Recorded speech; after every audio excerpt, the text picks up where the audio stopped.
Hello friends, welcome back to the YouTube channel dictation club. आज का dictation आनंद मासिक पत्रिका अंक 32 से लिया गया है, जो कि अलग अलग स्पीड में आपको मिल जाएगा। अगर आपको इसकी पीडीएफ अलग से चाहिए तो आप नीचे डिस्क्रिप्शन बॉक्स से टेलीग्राम चैनल ज्वाइन कर सकते हैं, जहां भविष्य में आने वाले डिक्टेशंस की लिंक डाल दी जाती है।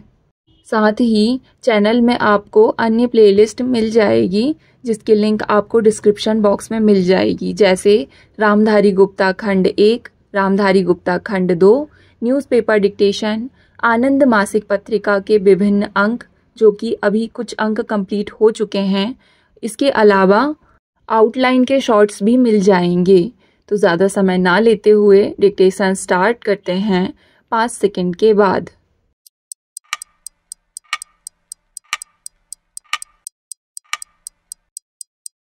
स्टार्ट। कर्नाटक में या किसी दूसरे राज्य में कहा गया था कि 33% की बजाय 46% महिलाएं चुनकर आई हैं।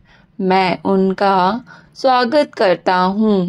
इसके साथ साथ यह जो आपके सामने चुनौती है इस कार्यक्रम की, जिसको शायद आपने पहले कभी नहीं लिया है, इस चुनौती का सामना करने के लिए आपको संगठित शक्ति चाहिए। आपसी झगड़ों से परे हटकर आपको देखना है कि जो गांव में गरीबी है उसे कैसे दूर करना है। कई समाज शास्त्रियों ने यह कहा है कि आज एक बड़ा बहुत अवसर मिल गया है कि पंचायतों को गरीबी को हटाने का उपाय आप सोच सकते हैं। बाहर कोई नहीं सोच सकता, तो यह तीसरा काम करना है। एक तो वोटिंग का, दूसरा विकास वाला, और तीसरा जो बुनियादी काम है गरीबी हटाने का, शीघ्र करना है।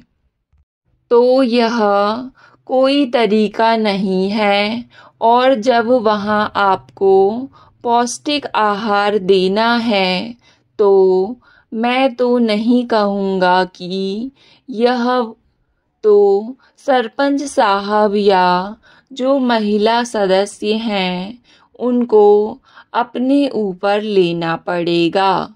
और यह बड़ी खुशी की बात है कि हमने महिलाओं का भरपूर सहयोग इन संगठनों में रखा है।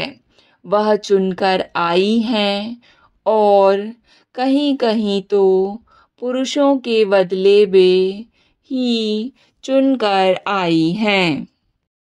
उपसभापति जी, यह आपकी परीक्षा भी होगी और आपकी सफलता भी होगी।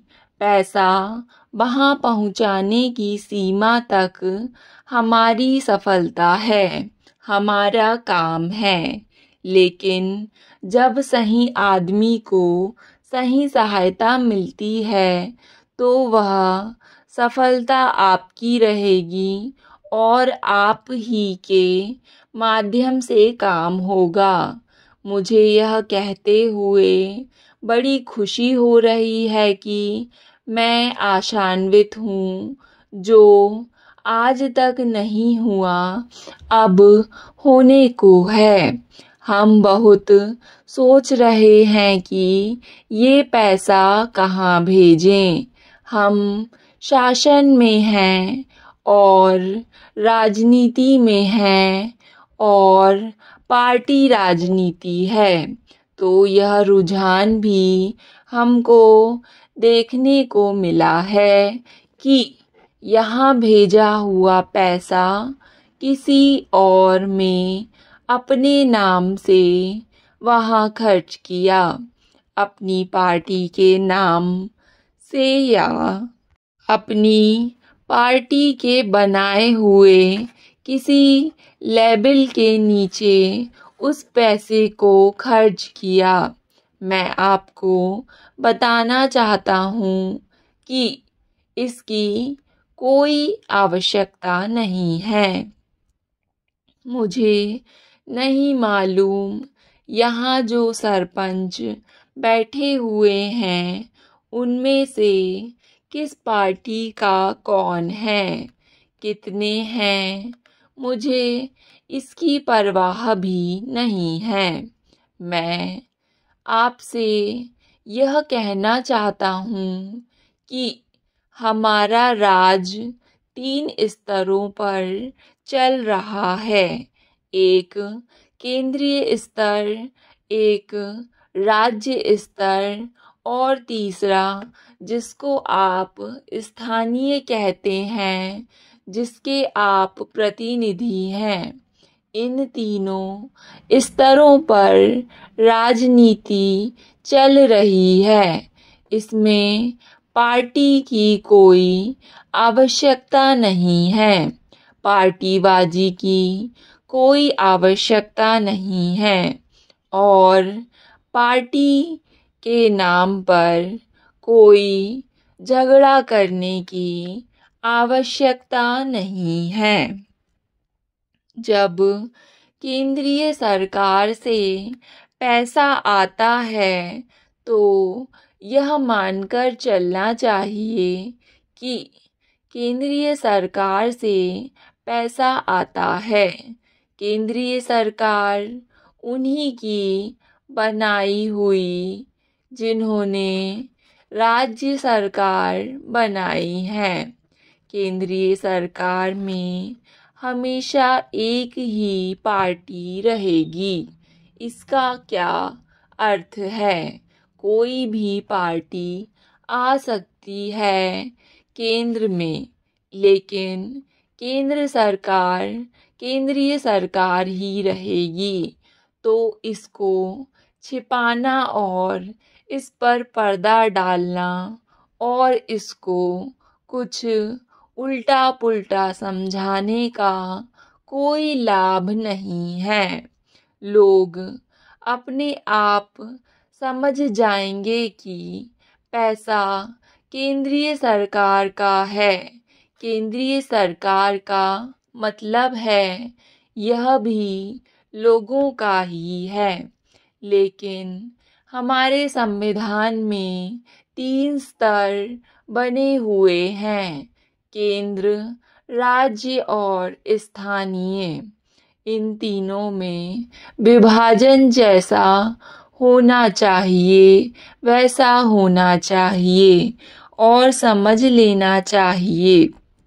राज्य सरकार हमारे कार्यक्रमों को बदल डाले, कोई दूसरा नाम दे और ये पैसा दूसरे नाम से खर्च करने लगे, नहीं ठीक है। महोदय, जापान की यात्रा सदा ही सुखद होती है।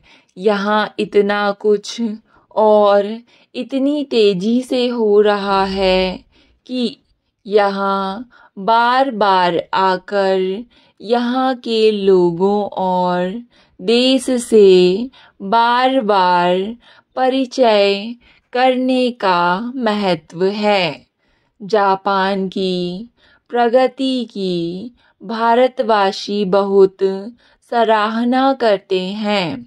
युद्ध के बाद आपका अपने देश का पुनर्निर्माण और आपकी हाल की आर्थिक सफलताएं असाधारण हैं, किंतु आपने जिस ढंग से अपनी राजनीतिक और सामाजिक प्रणाली का कायापलट किया है और लोकतंत्र की स्थापना की है, वह भी कम महत्वपूर्ण नहीं। मैं वर्तमान जापान की आत्मशक्ति के प्रति अपनी श्रद्धा प्रकट करता हूँ।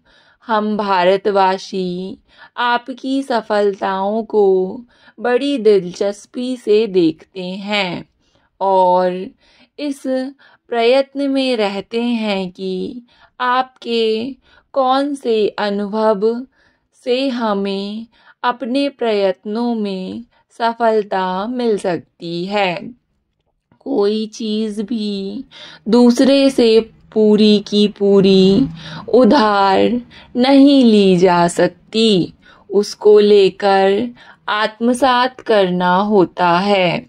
विज्ञान के सिद्धांत तो सार्वभौम हैं, लेकिन प्रौद्योगिकी लोगों के सामाजिक वातावरण के अनुकूल ढाली जानी चाहिए।